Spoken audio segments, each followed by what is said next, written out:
If it means saving a long-lost member of her family, Black Canary and the Birds of Prey are ready to do whatever it takes, even if that means assaulting the Themyscira. What'll happen next? Well, let's hop into the pages of Birds of Prey issue number 2 and find out what happens next together, shall we? Alrighty then, so as we join the book, we're actually treated to a nice little flashback to the early days of Black Canary and Cynthia's relationship. The book keeps referring to Dinah as kind of being Sin's big sister, even though I personally always viewed their relationship as more mother-daughter, but hey, it is what it is. There's also probably a good chance that a lot of people reading this book for the first time don't even remember that 2006 series when Sin was first introduced, so I guess there is some freedom for Thompson to make some changes. All you really need to know is that Sin is absolutely adorable, and how Dinah always felt that she was special because she never let all the horrors and traumas that naturally came with living and training under the League of Assassins ever get to her. As we also discover in this issue, she's a big fan of Pokemon, Sin, so obviously she's a favorite of mine. Now back in the present, Black Canary's new team seems to already be falling apart before they even undertake their first mission. Zealot gets up and plans to leave right away once she realizes that the team will be going up and possibly killing Amazon, something that she just cannot do as it offends her honor. Ah yes, of course, every team needs their resident Klingon. I'm sure she'll be going on about her warrior honor all the time. Dinah does manage to get Zealot to stay long enough for them to at least go over the plan. A ship from the Gotham docks is going to ferry them to the island, where they hope to save Sin from some sort of evil, malevolent force that wants to possess her and use her body as a host, so says Meridian, the time-traveling Maps Mizuguchi. This of course means that they'd not only be saving Cynthia, but they would also be saving the entire Amazon island, and they could use the help right now because if you've been reading the Wonder Woman book, you'll know full well that they're already kind of at war with the US government at the moment. You might also be wondering, why doesn't Black Canary just ask her longtime friend and teammate Wonder Woman for help? And Dinah says that yeah, if they asked Diana, she probably would help because she is a good person and a hero. But Cynthia is just too important to her, and Black Canary couldn't live with herself if Diana either couldn't or wouldn't help. So basically this is one of those situations where it's better to ask for forgiveness than permission. Actually getting on the island without an invitation is going to be difficult too, and none of the girls actually seem to have an idea yet as to what to do, well, except for Harley, but that's going to be a reveal for later. With the plan set, the team decides to go its separate ways and make final arrangements before midnight when the ship sets sail. Black Canary makes a very cryptic, very odd-sounding statement about needing to go to Chicago, so much to the point that Big Barda and Cass decide to follow not far behind. It would seem that Black Canary is actually calling in a favor with DC's favorite magic man, John Constantine, or is it just me or does he look more like Sting than normal? John just doesn't have what Dinah needs on hand, and to get it, they're going to have to take a trip to the magical black market, a place that is hidden in a secret wall within the famous magician hideout known as the Oblivion Bar. Black Canary and Constantine actually step off the comic box and into the white parts on the page. Which, goddamn, if that is not a wonderful piece of artwork and storytelling coming together in a way that one could only accomplish within the unique art form that is comics. As if you needed another reason to love the absolutely unique neo-retroist art style that this book has going for it. It's not just Constantine and Dinah that end up in the magical black market either, as Harley tracked Zealot to a place wherein she also found a doorway inside. And well, because Zealot is being painted as the hard ass right now and Harley is the funny one, naturally she's going to follow behind her to try and get a laugh out of her. Constantine makes a good attempt to try and get Black Canary what she's owned from a man named Barter, who, as his name might suggest, does exactly that. The deal ends up going very bad and our heroes come under attack by big yellow golems. Thankfully for the Birds of Prey though, either by distrust or by sheer coincidence, the entire team ended up exactly here right now when they were needed most. And while this group of mismatched heroes might still be working through a ton of problems, fighting is most certainly not one of their shortcomings. Oh, they're really damn good at that part. The book also leaves it kind of mysterious and open-ended what exactly it was that Black Canary needed to come here for. I'm sure it will be important later on though. It's after that the team is finally ready to set sail sail, and like any good nautical adventure, the ladies all don their own personal water suits. My favorite, though, has to be Big Barda. While everyone else on the team has their own personalized scuba suit, she just wears a bikini that looks a lot like one of her old costumes, which is both a great blink and you'll miss it Easter egg and also a sly bit of commentary on how far female superheroes' costumes have evolved over the last couple decades. It's not long before the Birds of Prey's ship ends up coming under attack by giant megalodons, clearly the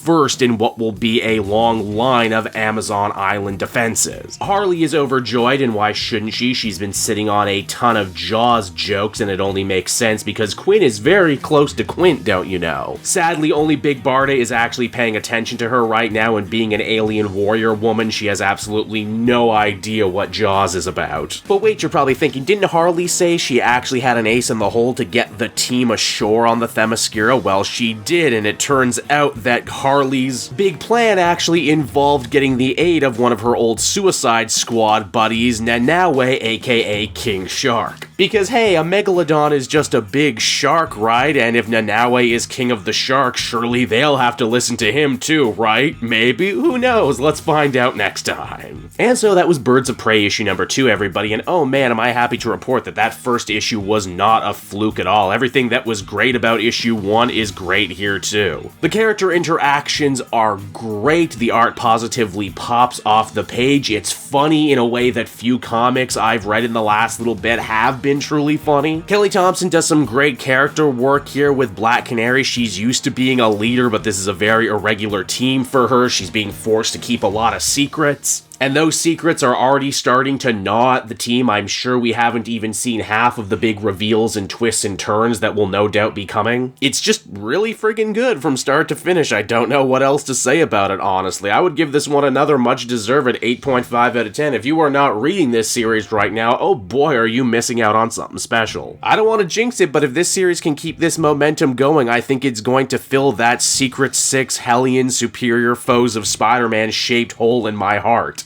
Hey there everyone, it's your old pal Cape Joel again, thanking you so much for watching to the end of the video. I hope you enjoyed it, and if you did, why not check out my Amazon link down in the description. Yes, that's right, the Cape Joel channel officially has its own Amazon storefront now. You can pick up a comic or anything else for that matter, and if you did, you'd really be helping me in the channel. So with that out of the way everyone, I will see you again next time. Bye-bye.